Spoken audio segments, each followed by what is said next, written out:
to win too. So that's a big game. There's a lot of games that actually do mean something this week.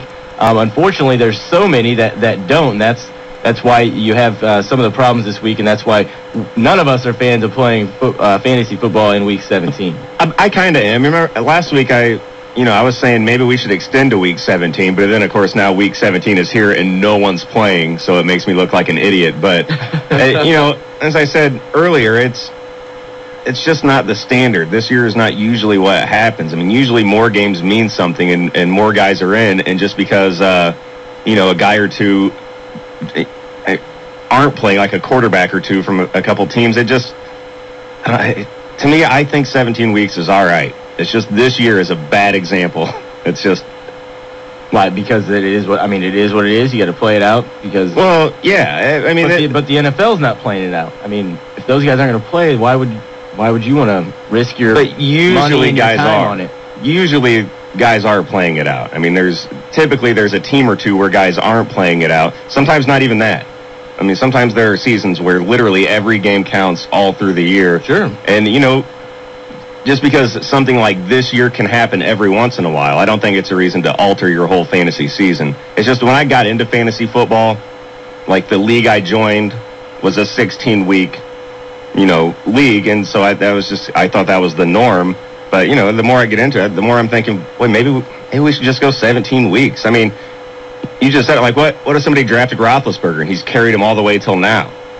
He's playing, he's playing for something, and they have a lineup, they have players that are playing for something. It's just, chance sometimes doesn't work out for you, and but I don't know. I see the point for only going 16 weeks, but maybe it's just a personal thing. Like if we were going 17 weeks this year, I would have still been alive in the playoffs. I think now we've hit upon why you're... It took a while to get there, but I think we made one more week. I had to dance around that a little bit. Nice.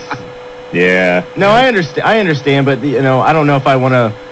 We have to, after you have 10 moves, you have to pay another $1 for a move or whatever. I mean, now you're making a lot of moves in the the final moments of your season. I'm not a big fan of paying for moves, but I mean, I have Carson Palmer. I wouldn't play him this week. My backup's Matt Ryan. He's questionable. Then what do? I go to the waiver and go draft Mark Brunell because I have Matt Shaw.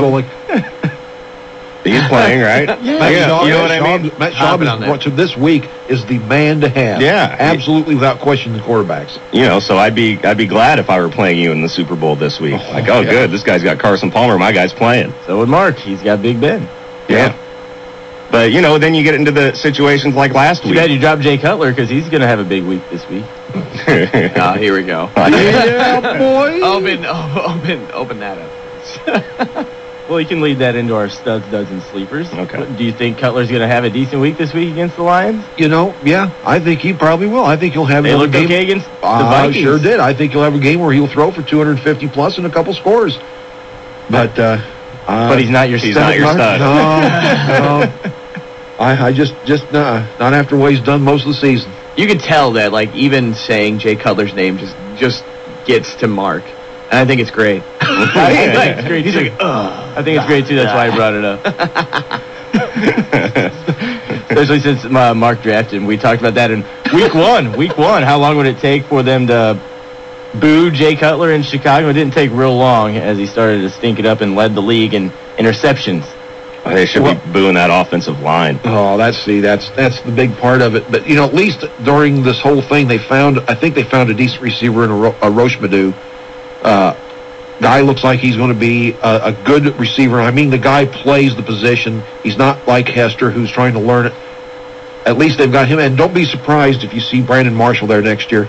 Really? I wouldn't be a bit surprised. That was my next question. They were actually talking about that last year when Marshall had all these problems, and now he's apparently back at it.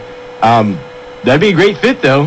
He's definitely a head case, but they need a wide receiver. You put him in a Roche Madu, and then maybe you have Hester, you still have Knox, play a little bit. All of a sudden, your receiving core is, quite a bit better than you had last year.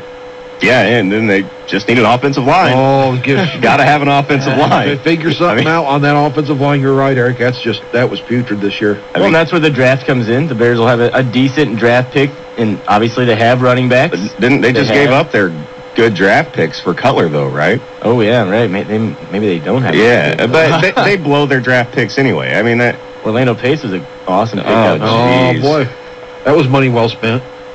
They just, Jay Cutler doesn't have time to make a good decision in the pocket because there isn't one. I mean, as soon as he hikes the ball, he's in danger immediately of getting killed. So he's got to chuck it out. And no quarterback in the league can make good decisions with that short of a time to throw the football. I mean, nobody can. I know Cutler gets a lot of boos, but boy, they should be booing that offensive line and that receiving core more than anything. Mark Bolger And didn't Lovie have a whole Smith, lot of boo time him either. too. Boo Lovie Smith. Yeah, I think Lovey's done, actually. But that win over Minnesota helped a ton. Yeah. But I thought if they lost that game or got blown out, he was definitely done. Now he's maybe not so much, but if they can get a frontline coach like the ones you were bringing up earlier, Eric, Yeah. if you can get a guy like Cowher or Shanahan to come in there, then that'd be huge for Chicago. Yeah, But is Shanahan destined for Washington? Is that almost Sounds like I think it. so. Is that almost Really a done sounds deal? like it. I'll tell you what, though, if Chicago goes into Detroit and loses this week, Oh. probably say goodbye to Lovie Smith. Yikes. All right, well, let's go through our studs, duds, and sleepers one final time here in, well, I guess not the final time in 2010, but the final time for this regular season of fantasy football. And, Eric, your final studs, duds, and sleepers. All right, let's take a shot at it here. Is Jones Drew playing? Is he okay? What's the deal with him? That's one guy. I He can haven't be heard- my stud. Yep. Dud will be Kyle Orton because who's he going to throw the ball to? And sleeper, Jonathan Stewart. Nice. Not bad. Boom. Marcus? Stud, I'll go with Alex Smith, quarterback of San Francisco. Dud. Stud. Dud, there could be countless. I don't even have one. Just pick somebody. Yeah, any normal starter. Sleeper, I'm going to go with Jabbar Gaffney, receiver out of Denver, because quite honestly, they have no one else to throw the ball to. Nice. Oof. Stud, I'll take Jay Cutler against Detroit. Oh! That's right. Wow. That's right. I went there, Mark. Dud, I'm like Mark, kind of anybody who's good. And sleeper, I'll take Linnell Hamilton from the New Orleans Saints. Wow. That is a sleeper for sure. Nice. My stud will be LaShawn McCoy this week. I think the Dallas defense against the run isn't as good as they think they are.